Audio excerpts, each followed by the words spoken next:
detail begitu. Nah, konsekuensinya hasil perhitungannya karena hanya memasukkan parameter-parameter yang secukupnya tentu tidak seakurat level 3. Kalau pada level 3, semua aspek, semua faktor diperhitungkan di dalam kalkulasi atau perhitungan. Nah, namun demikian, analisis pada level 1 ini biayanya tentu lebih murah daripada level 2 maupun level 3. Begitu ya. Jadi masalahnya di sini salah satunya di dalam melakukan analisis kita juga memperhatikan aspek pembiayaan atau aspek finansial. Kenapa kok level 1 lebih murah? Ya karena data yang diperlukan ya, yang dikalkulasi, yang dikumpulkan itu tidak sebanyak data level 3. Bisa dibayangkan kalau misalkan ada petugas sampling untuk mengambil sampel antara level 1 dan analis level 3, tentu kebutuhan individu pengambil sampelnya juga lebih sedikit. Belum lagi pada level analisisnya, jumlah sampelnya, dan biayanya, dan sebagainya. Jadi masalahnya di situ ya. Jadi kenapa level 1, level 2, level 3. Nah nanti di dalam undang-undang nanti ada ketentuannya. Apakah analisisnya cukup pada level 1, 2, atau harus yang ketiga. Kenapa yang level 3 ini cenderung banyak yang tidak melakukan, artinya tidak dilakukan? Ya biasanya paling mentok ya level 2 biasanya ya. Karena yang untuk level 3 itu perlu banyak dukungan, baik dari aspek finansial, kebijakan, maupun support dari pemerintah daerahnya. Di data yang diperlukan sangat banyak, analisisnya sangat komprehensif, kemudian sangat detail, parameter-parameter yang dimasukkan banyak. Serta waktu yang diperlukan juga semakin lama. Akibatnya, biayanya akan semakin besar. Begitu. Pada prinsipnya, teknisnya di lapangan begitu. Tapi di dalam bicara dokumen, kita bicara terkait dengan level 1, level 2, tentu kita tidak bicara tentang biaya yang mahal begitu ya. Tapi praktisnya, biaya untuk level 3 itu sangat mahal. Sehingga biasanya paling mentok di level 2. Nah, tentu di sini kita akan bicara tentang tingkat akurasinya yang sedang, ya cukuplah kira-kira begitu. Karena sepadan dengan biaya yang dikeluarkan. Oke. Next. Kita akan berdiskusi tentang yang pertama, daya dukung alam itu saya batasi ke 2 dulu ya. Sebenarnya ada banyak yang harus dihitung ya di dalam dokumen AMDAL. Jadi kenapa dokumen AMDAL itu mahal? Salah satunya seperti ini. Banyak data yang harus dihimpun, kemudian diolah, dianalisis, kemudian dievaluasi begitu. Dan itu tidak hanya memerlukan 1-2 orang ahli. Jadi memerlukan kemampuan lintas disiplin ilmu. Itulah kenapa dokumen AMDAL, 1 dokumen AMDAL saja bisa menghabiskan 2,8 miliar sampai dengan 3 miliar untuk sebuah industri semen saja gitu ya. Belum lagi industri-industri yang lain.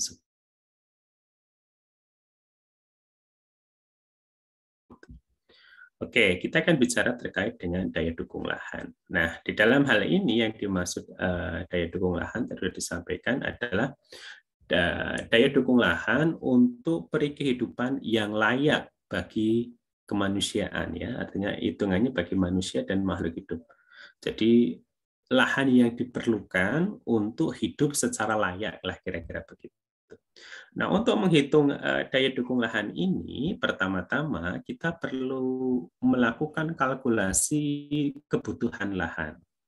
Artinya, lahan yang diperlukan. Nah, perhitungan berdasarkan pada kebutuhan hidup layak setara beras penduduk, gitu ya. Jadi, mungkin Anda sedikit merasa aneh begitu. Ini mau menghitung layak, menghitung kebutuhan lahan, tetapi patokannya itu makanan pokok, yaitu beras ya. Bisa enggak diganti yang lain? Bisa saja, ya, bergantung pada makanan pokok di daerah itu atau di negara tersebut. Bisa gandum, bisa sagu dan sebagainya. Ya, tapi karena di Indonesia sebagian dari penduduknya adalah beras, maka di sini digunakan setara beras begitu. Ini seperti zakat saja kira-kira begitu. Untuk menghitung ini, karena aspek yang dihitung adalah kebutuhan hidup layak, untuk hidup layak itu salah satu parameternya adalah makanan pokok, yaitu beras. Kita ambil beras karena sebagian besar penduduk Indonesia mengkonsumsi beras sebagai makanan pokok. Nah, kebutuhan lahan yang diperlukan untuk menghasilkan beras tadi, ya kira-kira begitu, itu berapa sih supaya hidup layak begitu? Maka kemudian di sini dirumuskan sebagai DL, ya. DL adalah kebutuhan lahan, D-nya adalah demand.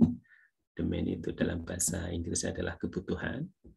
Ini campuran ya, DL ya. Demand atau kebutuhan dari lahan.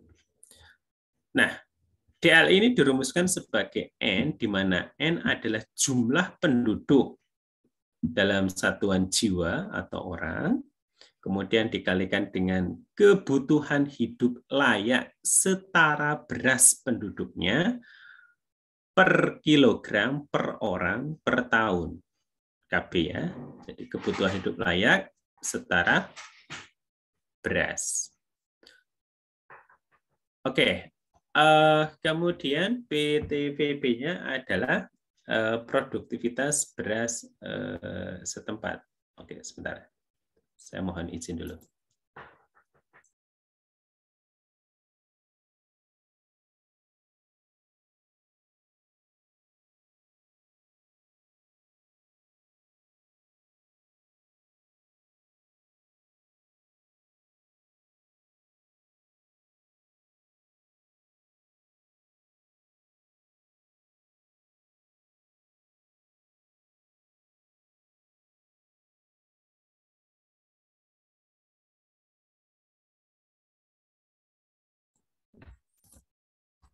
Oke, mohon maaf ini masih dalam proses instalan ya, koordinasi dengan rekanan di Jakarta. Oke, saya lanjutkan tadi ya, bahwa untuk menghitung kebutuhan lahan, daya dukung lahan, kita harus menghitung kebutuhan lahan. Yang kebutuhan lahan ini didasarkan atas kebutuhan hidup layak setara beras. Kemudian kebutuhan lahan ini dirumuskan sebagai saya sudah ini belum, sudah ya. Oke. Sebagai jumlah penduduk yang mendiami suatu wilayah tersebut, misalkan kecamatan atau kabupaten begitu, dikalikan dengan kebutuhan hidup layak setara beras, dalam hal ini satuannya kilogram per orang per tahun. Di sini nanti beragam sebenarnya, karena kebutuhan di kota dengan di desa itu berbeda. Kalau di kota kita bisa memasukkan nilai 480 kg setara beras per orang per tahun. Sementara di desa 360 kg setara beras per orang per tahun. Kemudian pertanyaannya begini, Pak, kenapa dibedakan kebutuhan setara beras di kota kok lebih banyak daripada di desa? Padahal kalau diukur ya, ukuran badannya kan sama ya. Kalau misalkan sama-sama orang kota maupun desa, kalau makan nasi ya sehari 3 kali katakanlah ya, misalkan paling ya hanya misalkan tidak sampai 1 kilo ya per hari. Nah, yang di sini yang dimaksud dengan kebutuhan setara beras itu karena harga di kota itu lebih mahal daripada kebutuhan pokok di desa. Jadi ketika disetarakan dalam bentuk bahan pokok beras, ini menjadi lebih mahal, ya, karena harga kebutuhan pokok yang lain itu lebih besar di kota daripada di desa.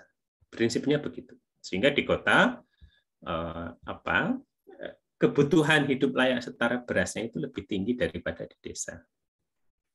Kemudian yang dimaksud dengan PTVB adalah produktivitas ya, produktivitas setara beras ya, produktivitas setara beras dari daerah yang kita perhitungkan wilayahnya.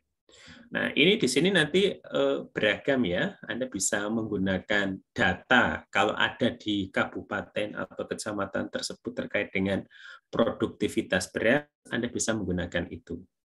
Tapi kalau misalkan ternyata tidak ada ya, misalkan datanya ini ternyata di kecamatan tidak ada, di kabupaten apalagi, maka Anda dapat menggunakan acuan dari rata-rata produktivitas nasional. Dari sini Anda bisa membayangkan apa terkait dengan biaya tadi ya.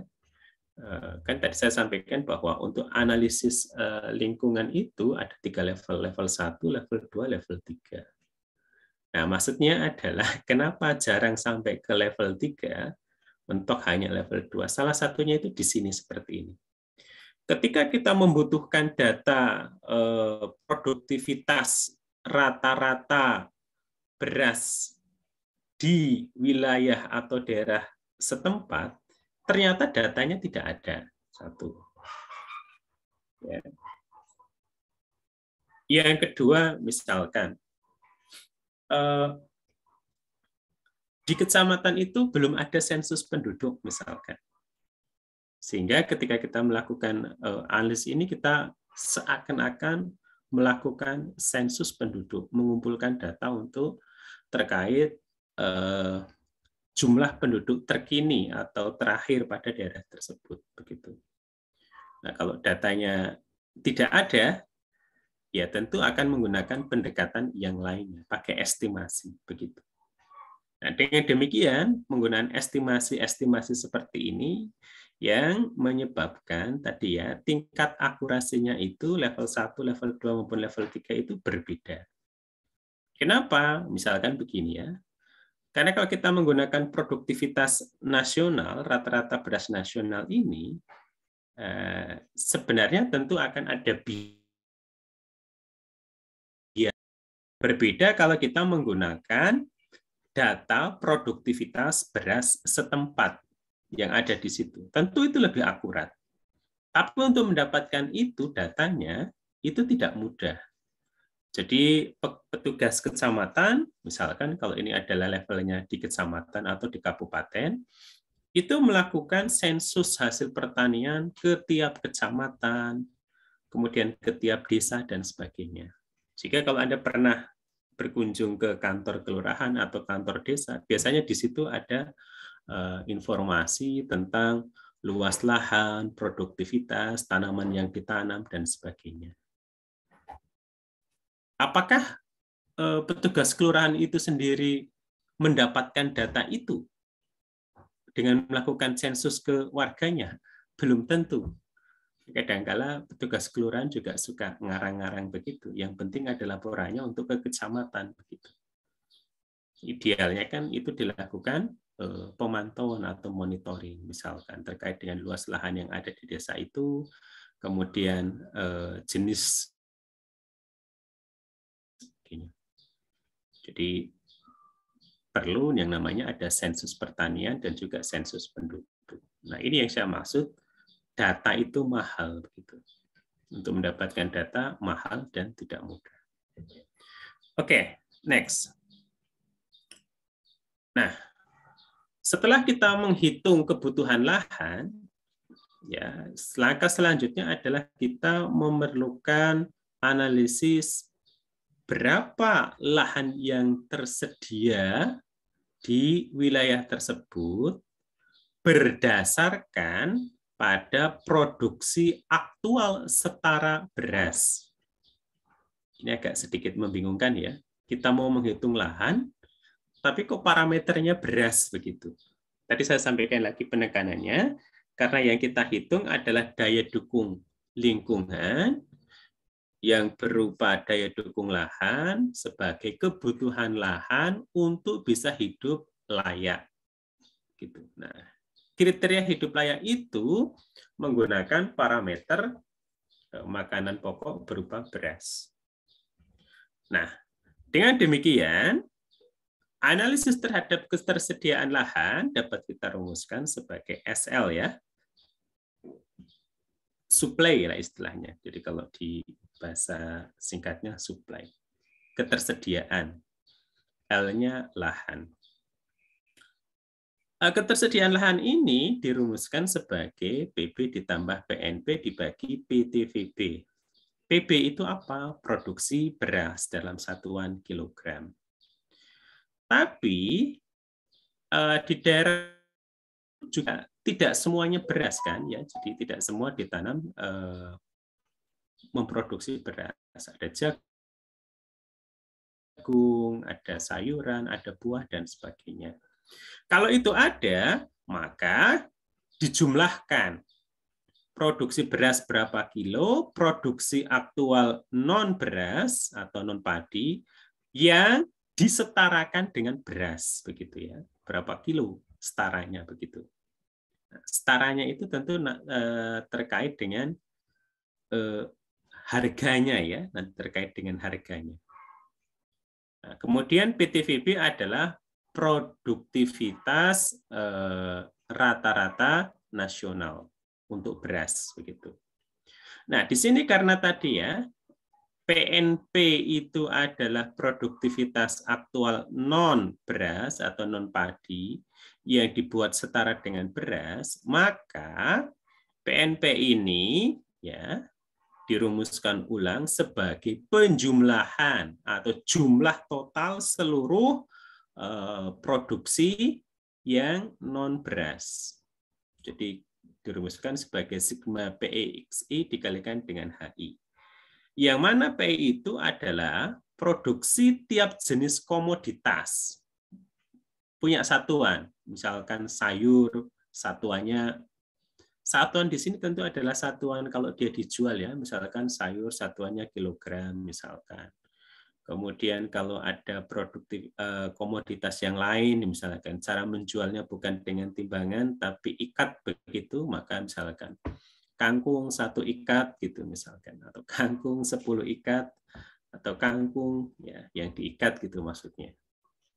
Nah, HI adalah harga satuan tiap jenis komoditas dalam rupiah per satuan. Kayak tadi misalkan, kalau Anda menjual sayuran kangkung, saya hampir belum pernah melihat sayur kangkung itu dijual dalam kiloan ya. Kebanyakan itu sudah diikat atau sudah dalam wadah tertentu begitu atau dibungkus tertentu. Nah, sehingga di sini diberi peluang untuk kemudian menghitungnya dalam rupiah per satuan. Misalkan 10 ikat harganya 10.000. Produksinya berapa? Misalkan menghasilkan misalkan 10.000 ikat. Ya berarti 10.000 dikalikan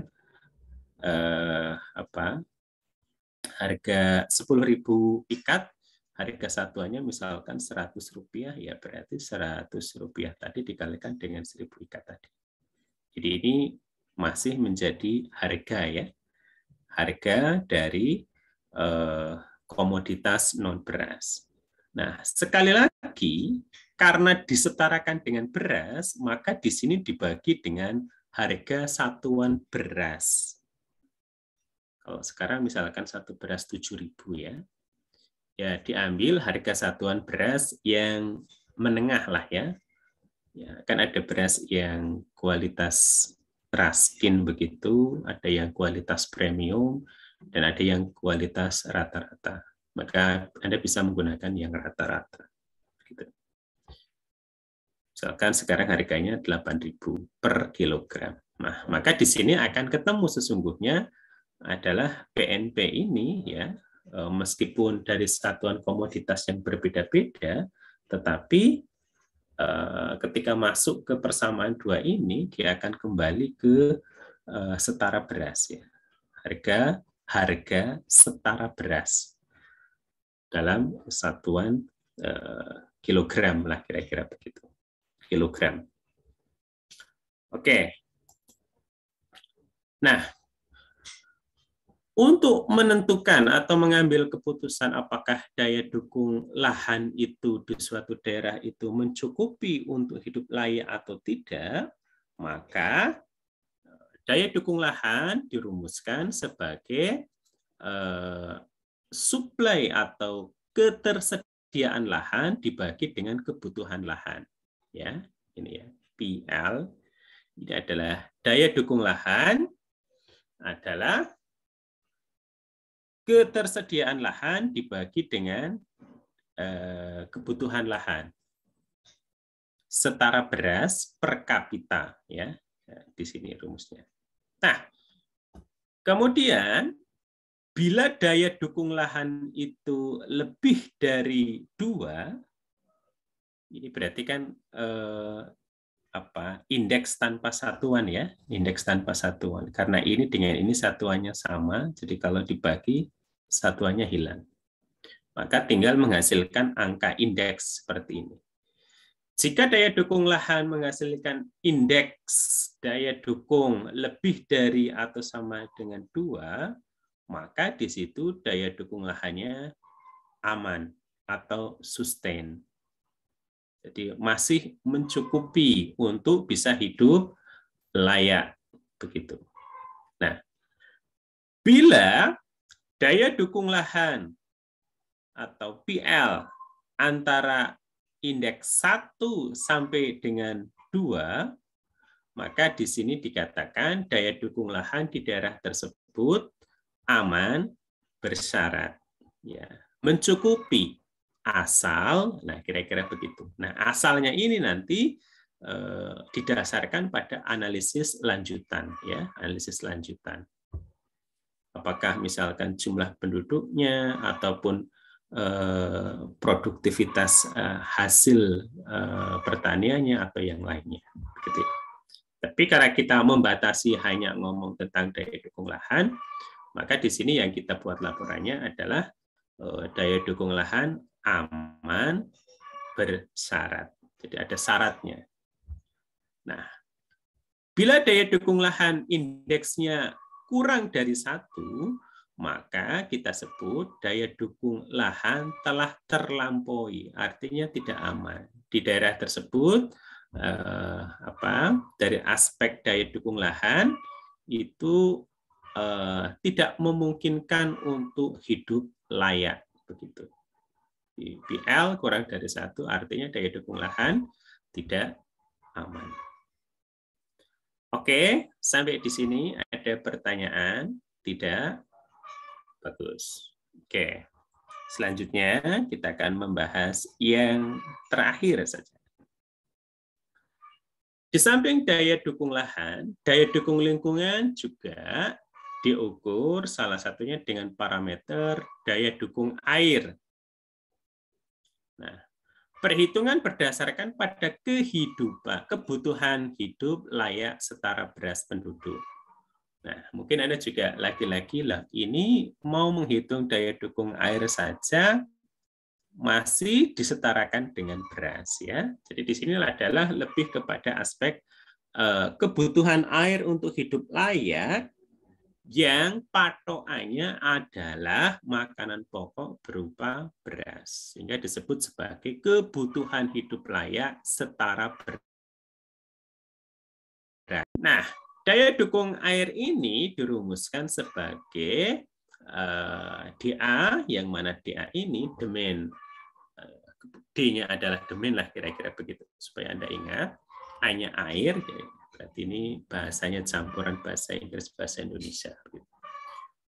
Kebutuhan air dirumuskan sebagai jumlah penduduk dalam satuan orang dikalikan dengan kebutuhan hidup layak setara beras penduduk.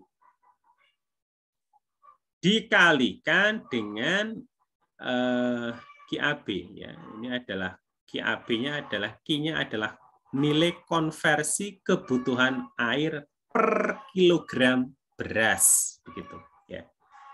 Bisa Anda pahami.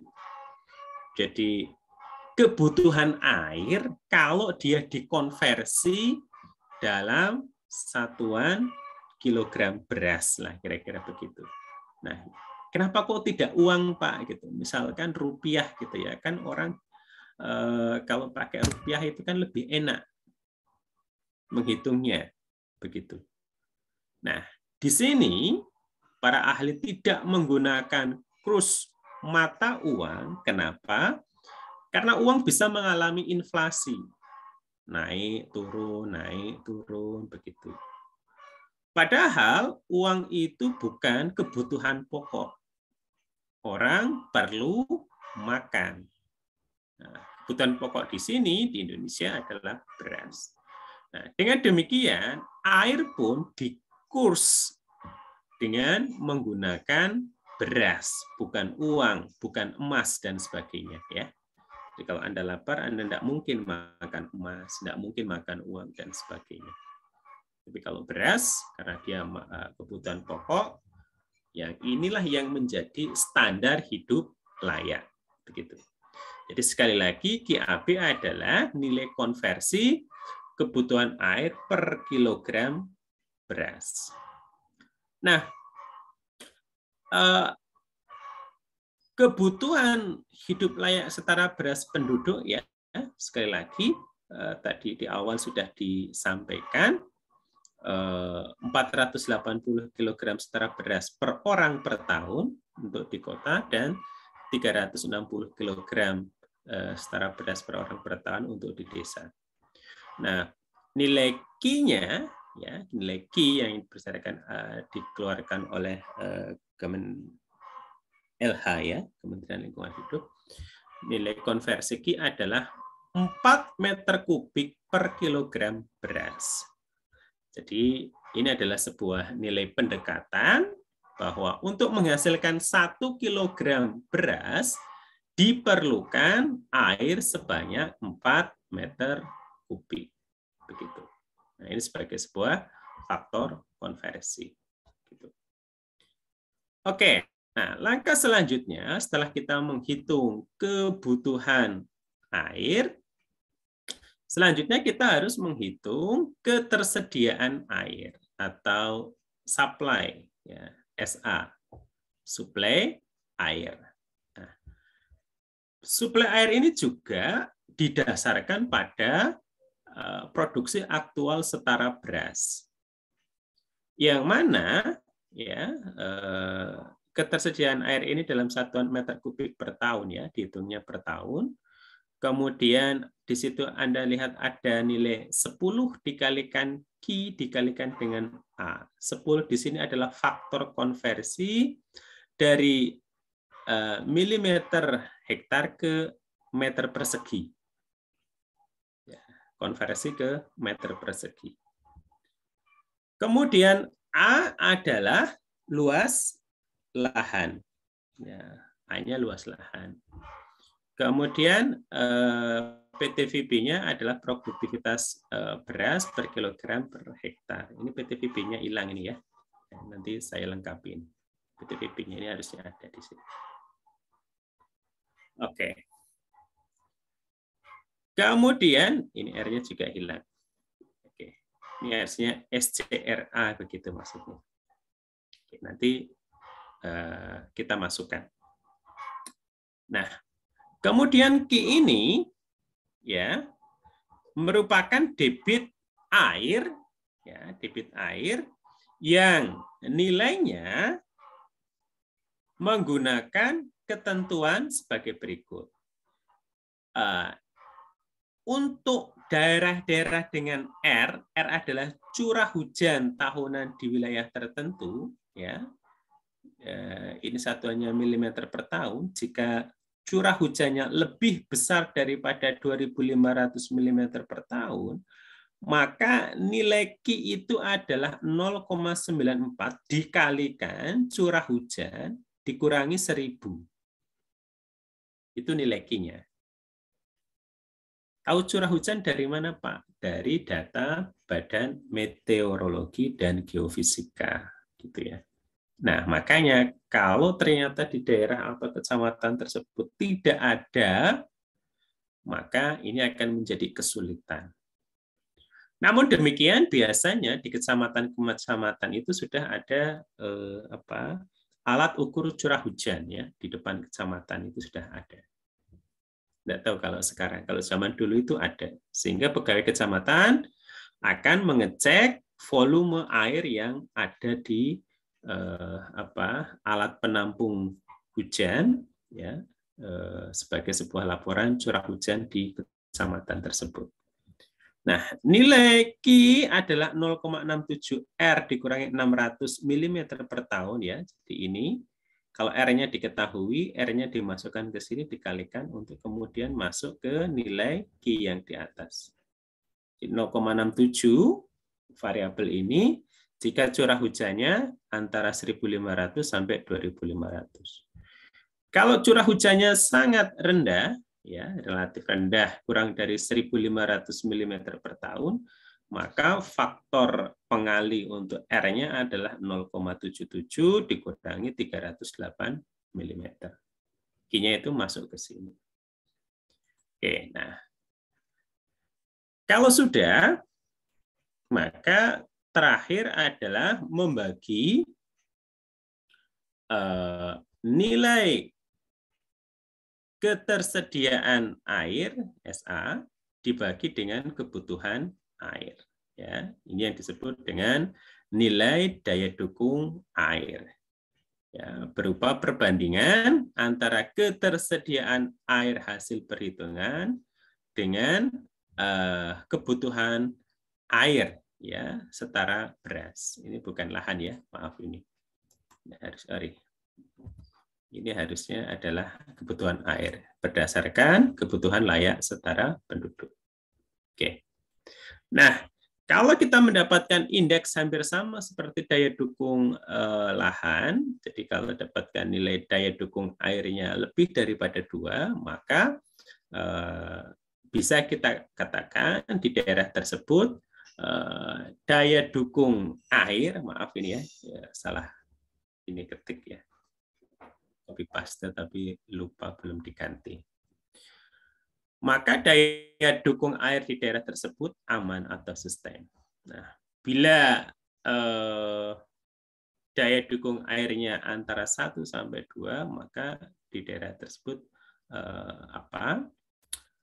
daya dukung airnya aman bersyarat. Dan bila kurang dari 1, tidak aman.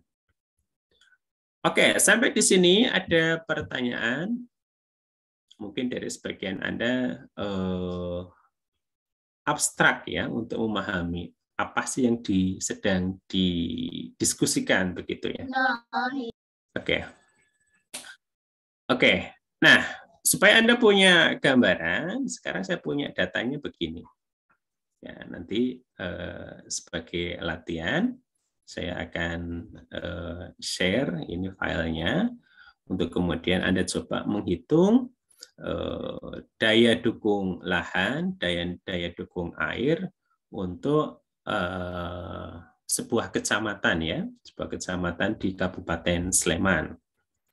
Misal di daerah Sleman, misalkan di 4 desa ya, misalkan saja ya, sebenarnya sih lebih dari itu. Kita ambil yang sederhana saja sebagai sebuah latihan. Di situ produktivitas padinya itu adalah 2.780 kg ya, 2.780.000 kilo ya, di hampir ini 2.780 kilo gitu ya. Ini padinya. Nah, padi ini yang dijadikan sebagai acuan, nilai acuan. Di sini padi harganya 5.000 ya. Jadi kalau jadi beras berapa? Misalkan 7.000 ya. Tapi kita pakai yang ini sajalah. Ini karena contoh ya dibikin mudah. Ya, sehingga kalau misalkan padi, maka produksi padinya 2.780.000, harga 1 kg padinya 5.000. Maka kalau dikalikan berarti kalau dirupiahkan hasilnya berapa ini? Juta miliar ya, hampir 300 13,9 miliar begitu. Nah, yang lain juga demikian, dikalikan begitu. Ini untuk apa? Nah, ini kan tadi kita pakai padi sebagai kehidupan layak setara beras. Kemudian ternyata ada komoditas jagung yang menghasilkan 79.306 kilo. Nah, ini juga dikonversi. Nah, untuk mengkonversi jagung, tadi kan ada rumusnya ya. Ada rumusnya, produktivitasnya berapa, harga satuan komoditasnya berapa. Nah, ini kalau disetarakan ke beras, kan tadi dibagi dengan PTVBI ya. Dengan PTVB. Dengan produktivitas rata-rata nasional. Begitu. Nah, ubi kayu juga begitu. Karet juga begitu ya. Nanti ini nilainya disetarakan ke setara beras. Kalau kita tidak menggunakan nilai produktivitas beras nasional yang lokal begitu, maka Anda menggunakan yang nilai padi ini ya, nilai padi ini 5.000 ini, 5.000 per kilogram ininya. Ini yang jadikan standar di situ. Begitu. Tapi kalau misalkan Anda kepengen pakai yang nilai produktivitas nasional, ya tinggal dibagi saja di situ. Ini semuanya masuk ke sana, terus kemudian dibagi dengan nilai rata-rata PTVBI yang nasional. Oke. Nah, ini desanya misalkan Pakem Binangun, jumlah penduduknya 2.438, kemudian luas lahannya ya, luas lahan pertaniannya 155,98 hektar begitu. Nah, produksi adalah produksi lahan rata-rata per tahun. Umbul Martani juga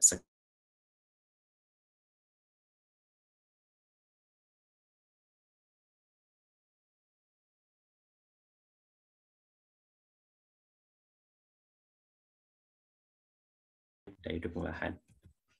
Gitu. Oke, caranya bagaimana? Ya, Anda cari hitung ini. Sorry. Untuk menghitung daya dukung lahan, pertama, Anda memerlukan data jumlah penduduk. Nah, misalkan ya, yang tadi di sini, jumlah penduduknya, ini asumsikan kita mau menghitung satu kecamatan, berarti jumlah penduduknya adalah total dari ini semua. Begitu. Asumsinya misalkan ini Pakem Binangun ya, berarti daerah puncak sana ya, dekat-dekat Merapi gitu. Di total jumlah penduduknya, kemudian apalagi yang diperlukan? Yaitu KB-nya, kebutuhan hidup layak setara berasnya, karena di sana masuk daerah wilayah desa lah, kira-kira begitu ya. Kita menggunakan 360 kg setara beras per orang per tahun. Nah, sekarang PTVB-nya rata-rata produktivitas beras setempat, Anda mau pakai nilai ini atau mau pakai nilai yang ini? Nah, kalau secara analisis tentu akan lebih, misalkan lebih lebih akurat menggunakan yang produksi lokal setempat ya. Jadi ini hanya sebuah data fiksi ya, data fiksi untuk memberikan ilustrasi ya, bukan data yang sebenarnya begitu. Jadi ini data fiksi, hanya data-data untuk kalau Anda masukkan data seperti apa sih yang Anda perlukan lah kira-kira begitu. Kalau Anda tidak mau pakai ini, berarti Anda langsung pakai yang tadi punya nasional gitu. Nah, tapi kalau Anda punya data yang lokal setempat itu lebih baik begitu. Tapi kalau Anda tidak punya data tadi, maka Anda menggunakan 2.400 per kilogram per hektar. Gitu ya. Nah, berarti ini sudah dapat. Tapi kalau misalkan saya minta jangan pakai PTVB karena Anda punya data ini, misalkan ya, punya data apa tadi? Nah, ini punya luas lahan dan produktivitas rata-rata, begitu ya, produktivitas rata-rata. Berarti kan ini bisa dijumlahkan, dibagi dengan luas lahannya ya, produktivitas rata-ratanya tadi. Anda pakai data yang ini karena data yang ini lebih valid daripada menggunakan data produktivitas nasional karena lebih menggambarkan wilayah di daerah kecamatan di Sleman tersebut. Oke ya. Oke. Nah, terus untuk menghitung ketersediaan lahan di sini suplai lahan di sini Anda memerlukan data tentang produksi beras. Nah, di sini Anda memasukkan tadi ya, produksi padinya ya. Berasnya diwakili oleh padi tadi. Kemudian produksi aktual non padi tadi yang banyak tadi itu dijumlahkan. PNP-nya itu di sini ya.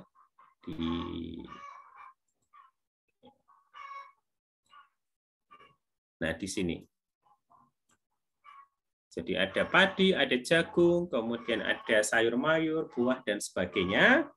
Kemudian dibagi dengan ini harga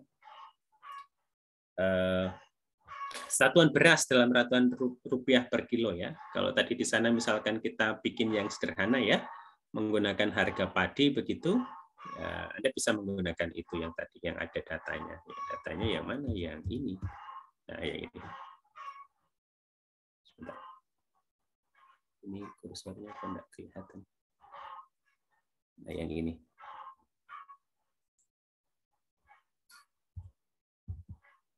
Oke. Nah, kemudian baru dibagi dengan produktivitas beras. Nah, di sini ya, kalau Anda misalkan mau pakai yang produktivitas beras nasional, ya pakai satuan beras nasional 2.400 tadi. Tapi karena sebenarnya datanya tadi itu ada, ya, PTVP tadi ya, sebenarnya ada, Anda bisa menggunakan itu. Pak, tapi sepertinya data menggunakan produktivitas nasional itu lebih enak, Pak, gitu ya. Karena kalau ini gitu ya, kadang-kadang ya ini tadi maksudnya, ya saya sampaikan antara akurat dengan tidak akurat itu ya di sini contohnya. Jadi kita menghitung antara beras begitu ya.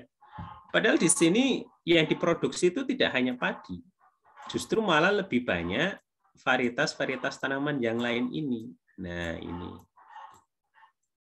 Nah, gini. Ini. Berarti kalau saya menjadi Anda, saya tidak, ya maksudnya bukan saya tidak ini ya. Saya akan menggunakan data yang ada ini.